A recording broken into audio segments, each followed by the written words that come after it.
안녕하세요. 자동차 구조원리 강의를 진행하게 된 황하훈 교수입니다. 여러분들 자동차를 실제 가장 많이 접하면서도 어렵게 생각하는 부분인데 지금 자동차 구조원리에서는 자동차를 각 파트별로 잘 구분을 해서 각각의 역할과 그 명칭을 중심적으로 공부를 진행해 나가시면 도움이 많이 되실 거라고 보여집니다. 자, 교재의 자동차 구조 원리 부분은 기관, 전기, 셰시로 자동차를 구분하고 있습니다. 여기에 플러스 되어져서 지금 현재 나오고 있는 자동차의 친환경 자동차,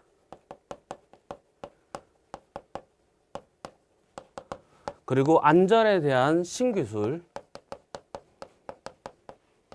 보통 에이다스라고 많이 얘기를 합니다. 여러분들 요즘 자동차 광고 보시면 대부분 첨단 장치들이 광고에 사용되어지고 있죠. 차선 이탈 방지라든지 크루즈 컨트롤이라든지 이러한 것들을 에이다스, 자동차 신기술이라고 얘기를 합니다. 그리고 자동차 관리법,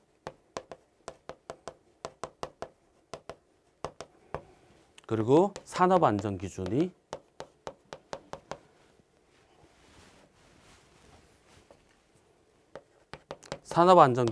출제가 됩니다. 자, 그러면 실제 자동차를 분류하는 기관 전기 셰시를 한번 보도록 하겠습니다. 자, 자동차 기관은 크게 나누어서 실제 자동차의 주요 부분, 여러분들 4기통, 2기통 또는 4실린더, 3실린더, 6기통 엔진 이렇게 얘기를 하죠. 이 부분이 피스톤,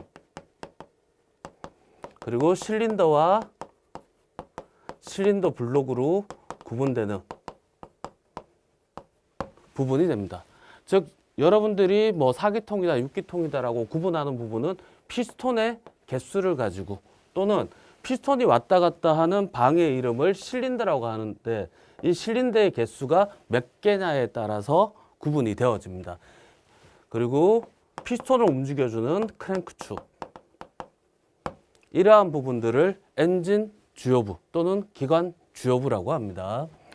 자, 이러한 주요부가 고체이기 때문에 실제로 가동이 되어지려면 마모를 줄여주는 부분이 필요하겠죠. 그래서 윤활 장치가 필요합니다. 즉 여러분들 엔진 오일을 엔진 내부에 주요부에 공급하고 여과시켜주는 그러한 장치들을 윤활 장치라고 합니다. 그리고 냉각 장치. 자, 실제 엔진 안에서 연소가 이루어지면 굉장히 고열, 1000도씨 가까운 온도로 올라가게 되죠. 이게 실제 금속이 가장 마모가 적고 안정적으로 회전할 수 있는 75도에서 85도씨의 엔진 작동 온도로 유지시켜 주는 것을 냉각 장치라고 합니다. 그리고 겨울철에 얼지 말라고 부동액도 혼입을 하죠. 그래서 엔진에 냉각을 시켜주는 장치를 냉각 장치라고 얘기를 합니다. 자, 그리고 연료 장치. 연료 장치는 그 사용 연료에 따라서 휘발유를 사용하는 가솔린 기관, 경유를 사용하는 디젤 기관, 그리고 가스를 이용하는 가스 기관이 있죠. 가스 기관에는 여러분들 승용으로 많이 사용하는 LPG, 그리고 천연가스를 이용하는 LNG, 그리고 시내버스라든지 고속버스에 많이 사용하는 압축 천연가스, CNG 엔진 등이 존재를 하게 됩니다. 자, 그리고 뒤에 가게 되면 이제 친환경 자동차가 나오게 되는데 이러한 내연기관들이 전부 다 석탄 연료죠. 그러다 보니까 그 탄화수소라든지 일산화탄소라든지 질소산화물이라든지 이런 인체 유해한 배기가스를 배출을 하기 때문에 이러한 것들을 저감시켜주기 위해서, 즉 인체 유해한 배기가스를 저감하기 위해서 뒤에 가시면 친환경 자동차가 나오게 됩니다. 그래서 여러분들 전기 자동차, 하이브리드. 두 가지 연료를 동시에 사용하는 차를 하이브리드라고 얘기를 합니다. 전기와 휘발유, 전기와 경유, 전기와 가스 뭐 이런 식으로 두 가지 연료를 동시에 사용하는 하이브리드 자동차. 그리고 국내에서는 이제 전기차도 많이 보급이 되지만 수소 자동차를 중점으로 보급을 하려고 하고 있죠. 그래서 이러한 수소 자동차 등이 친환경 자동차, 친환경 연료 장치에 속하게 됩니다. 우선 기관에서는 기존에 화석 연료를 이용한 연료 장치를 보시게 되실 겁니다. 자, 연료 장치가 끝나게 되면 흡 배기 장치. 자, 엔진 안에서 불이 붙어서, 즉 연소를 해야 되는데 실제 연료만 가지고는 연소를 할 수가 없죠. 뭐가 들어가 줘야 돼요? 산소, 즉 공기가 들어가 줘야 됩니다. 이 공기를 연료 장치와 혼입하는 장치를 흡기 장치, 그리고 폭발된 연소가스를 밖으로 내보내주는 장치를 배기 장치라고 얘기를 합니다. 그래서 이러한 흡배기 장치, 그리고 여러분들 흡배기를 좀 더 강하게 해서 엔진의 출력을 높여주기 위한 장치를 우리가 터보차저라고 얘기를 하죠. 그래서 과급기라고 얘기를 하는데 과급기에도 터보차저, 슈퍼차저 여러 가지 종류가 있게 됩니다. 그래서 이러한 부분들을 전체적으로 기관에서 여러분들 보시게 되실 겁니다.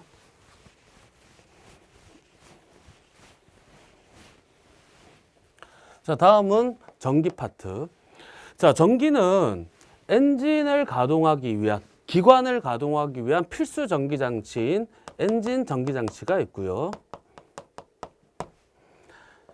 셰시 부분, 즉 헤드라이트라든지 와이퍼라든지 이러한 운행에 필요한 전기 장치가 있습니다. 이러한 부분을 셰시 전장이라고 얘기를 합니다. 자, 엔진에 들어가는 전기 장치, 엔진 전장은 없으면 자동차 자체가 구동을 할 수가 없겠죠. 대표적으로 시동을 위한 기동 장치, 기동 전동기,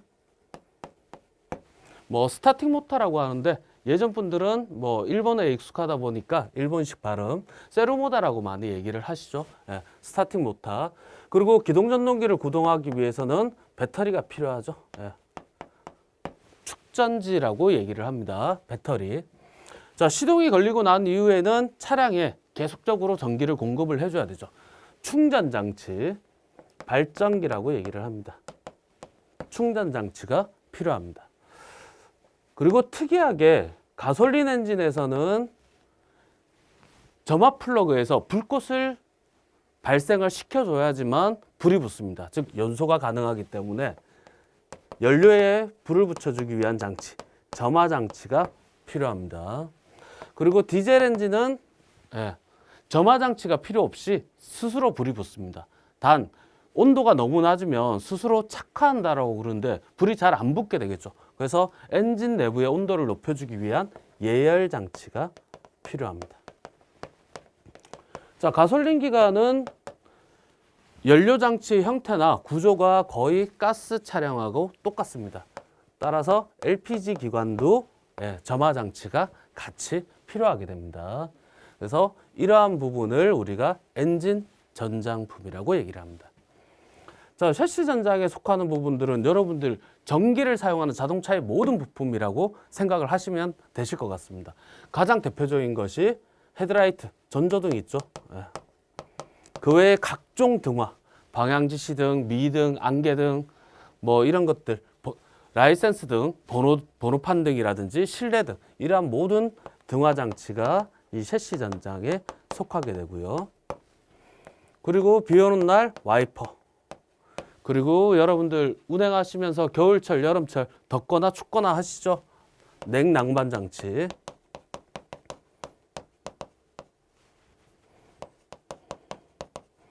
냉방 장치에는 에어컨이 될 거고요. 난방 장치는 히터가 되겠죠. 그래서 이러한 장치들을 전부 다 셰시 전장이라고 얘기를 합니다.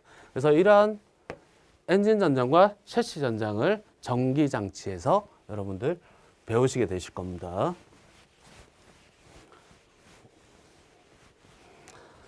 자, 다음은 셰시가 됩니다. 셰시는 여러분들 흔히 자동차 기사들 보시면 파워트레인이라는 얘기를 많이 들으실 거예요. 엔진에서 발생한 동력이 타이어까지 어떻게 가는지를 나타내는 부분을 파워트레인이라고 합니다. 동력 전달 장치. 우리말로는 이 동력 전달 장치의 대표적인 것이 변속기가 있죠. 여러분들 미션이라고 흔히들 얘기하는 거. 자, 수동 미션이 있고요. 자동 오토 미션이 있습니다. 그래서 수동과 자동 변속기를 여러분들 보시게 될 거고요. 그 외에 변속기에서의 회전력 변환을 타이어까지 전달시켜 주기 위해서 드라이브 라인, 뭐 추진축이라고도 얘기를 합니다. 그리고 종감속기와 그리고 차동기와 등의 회전 속도와 회전력을 변환시켜주는 기계적 장치들을 지나서 휠과 타이어로 동력이 전달됩니다. 이 과정을 동력 전달 장치, 파워트레인이라고 얘기를 합니다. 자, 그 외에 주행을 하면서 필요한 장치들. 우선 여러분들 운전석에 타시면 뭐부터 있죠? 핸들 있죠? 조향 장치. 핸들의 움직임으로 타이어의 방향을 전환시켜주는 장치가 됩니다. 그리고 현가 장치. 자, 서스펜션이라고 하는데 노면의 충격을 흡수해주는 장치입니다. 그래서 현가 장치. 뭐 대부분 뭐 잘 아시겠지만 흔히 쇼바라고 얘기하는 쇼크 옵서버와 스프링 등을 얘기를 합니다. 그리고 제동 장치. 브레이크죠? 네, 브레이크. 이러한 부분들이 있습니다. 자, 이러한 부분들이 운행이나 안전에 굉장히 밀접한 관계가 있기 때문에 뒤쪽에 가시면 이러한 부분들에 있어서의 신기술 또는 현재 적용되고 있는 시스템들을 여러분들 보시게 되실 겁니다. 셰시 파트에서는 조향 장치는 과거의 기계식에서 파워 스티어링 많이 들어보셨죠? 오일을 이용해서 조작력, 핸들을 움직이는 힘을 낮게 만들어줍니다. 즉 쉽게 핸들을 움직일 수 있게 해주게 되죠. 그리고 지금은 일렉트로닉 파워 스티어링이라고 해서 전동 모터로서 핸들을 움직여주죠. 그래서 차량의 속도에 따라서 핸들 무게감이 조금씩 달라지게끔 설정을 할 수가 있습니다. 이러한 기술을 EPS, 일렉트로닉 파워 스티어링이라고 얘기를 합니다. 현가 장치는 과거에 쇼크 옵서버, 코일 스프링 뭐 이러한 부분들만 사용을 하다가 지금은 뭐 가스 쇼버라고 얘기를 하죠. 가스 쇼크 옵서버를 사용을 하고요. 현재는 공기를 압축해서 집어넣는 전자제어 서스펜션을 사용을 합니다. 일렉트로닉 컨트롤 서스펜션이라고 해서 ECS라고 합니다. 그래서 여러분들 광고 중에 차량 높이가 저절로 속도에 따라서 높아졌다가 낮아졌다 하는 광고도 아마 보실 수가 있을 겁니다. 이 ECS에 관한 그 특색을 잡아놓은 광고라고 보시면 될 것 같습니다. 자, 그리고 제동장치. 제동장치는 ABS죠. 안티락 브레이크 시스템이라고 합니다. 과거에는 ABS가 굉장히 첨단 안전장치, 브레이크를 보조하는 안전장치로 활용이 됐었는데 지금은 의무장착입니다. 지금 출고되는 모든 차량에는 ABS가 장착이 되어 있어야 됩니다. ABS를 개량한 형태가 EBD ABS라고 해서 조금 더 브레이크 제어를 능동적으로 할 수 있도록 기술이 계속해서 개량이 되어집니다. 그리고 셰시 파트는 이러한 각종 이제 조향, 현가, 제동, 뭐 자동 변속기 등을 합해서 차체의 자세를 제어할 수 있게끔, 즉 운전이 어려운 환경, 비 오는 날, 눈 오는 날 또는 뭐 전복 우려가 있거나 급경사거나 또는 급선회 시 이러한 곳에서 차량의 자세를 제어하기 위해서 ESC, 일렉트로닉 스테빌라이트 컨트롤이라고 해서 차체 자세 제어 장치라고 하는 것을 사용을 합니다. 뭐 세계적으로는 ESC라고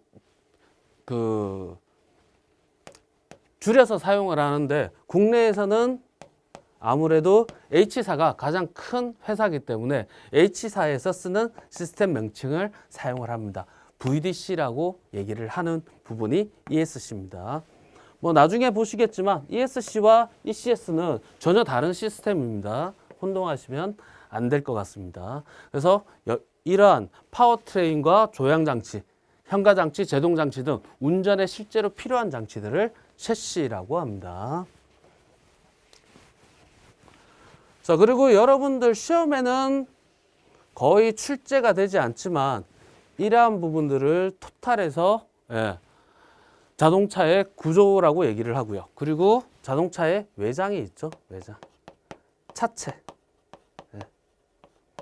이 차체 부분을 우리가 바디라고 합니다. 실제 자동차의 디자인을 결정하는 부분이죠. 뭐 있다는 것만 알아두시면 되실 것 같습니다. 자, 이렇게 세 개 파트가 지나가면 네 번째 파트로는 친환경 자동차. 뭐 앞서 잠깐 설명드렸지만 연료장치 부분에 있어서 하이브리드. 하이브리드는 두 개의 연료가 동시에 두 개의 동력 발생 방식이 동시에 사용되는 것을 얘기를 합니다. 대표적인 것이 전기의 화석연료를 혼합한 형태죠. 여기서 화석연료라고 하는 것은 아까 연료장치 배웠던 가솔린, 디젤, LPG, 뭐 CNG도 마찬가지고 이러한 연료를 화석연료라고 합니다. 가장 대표적으로 구성되는 형태죠. 그 외에 전기자동차, 수소자동차 등이 친환경 자동차에 속하게 됩니다. 그리고 신기술. 뭐 신기술에 대해서는 여러분들 자동차 TV에 나오는 자동차 광고를 보시는 게 가장 이해하기가 쉬우실 수가 있습니다. 뭐 차선 이탈 방지 장치라든지 스마트 컨트롤,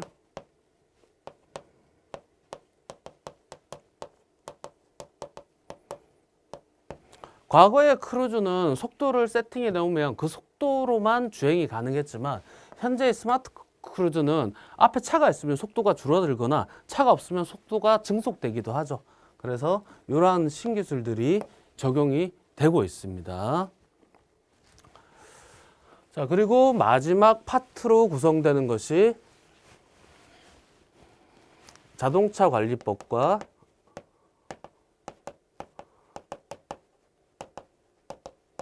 산업안전 기준입니다.